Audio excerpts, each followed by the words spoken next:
മഹാഭാരതം ജനഹൃദയങ്ങളിൽ ഇത്രയധികം ആഴ്ന്നിറങ്ങുവാൻ കാരണമെന്താണ്? മഹാഭാരത കഥയിൽ വിവരിക്കുന്ന കഥാസന്ദർഭങ്ങളും മനുഷ്യജീവിതവും അത്രമേൽ ഇഴചേർന്നു നിൽക്കുന്നു. കൗരവ പാണ്ഡവരുടെ കഥയാണ് മഹാഭാരതത്തിൽ വിവരിക്കുന്നതെങ്കിലും കഥകളും ഉപകഥകളും ഒരു മാലയിൽ കൊരുത്ത മുത്തുകൾ പോലെ. അതിമനോഹരമായ ആഖ്യാന ശൈലി എത്ര ഹൃദയസ്പർശിയാണ്!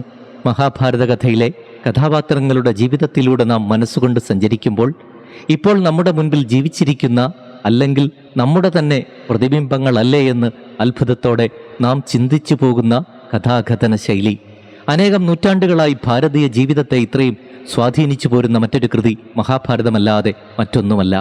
വിവിധ സ്വഭാവ സവിശേഷതകളുള്ള കഥാപാത്രങ്ങളെ വിസ്മയിപ്പിക്കുന്ന രചനാപാടവത്തോടെ വ്യാസൻ സൃഷ്ടിച്ചിരിക്കുന്നു. സ്വാഭാവികവും സജീവവുമായ കഥാപാത്രങ്ങൾ. ഉറപ്പിച്ചു തന്നെ നമുക്ക് പറയാം, ലോകത്തിൽ ഇന്നേ വരെ ഉണ്ടായിട്ടുള്ളതിൽ വെച്ച് ഏറ്റവും അത്ഭുതം വിടരുന്ന കൃതി തന്നെയാണ് ഭാരതത്തിൻ്റെ ഈ മഹാഭാരതം.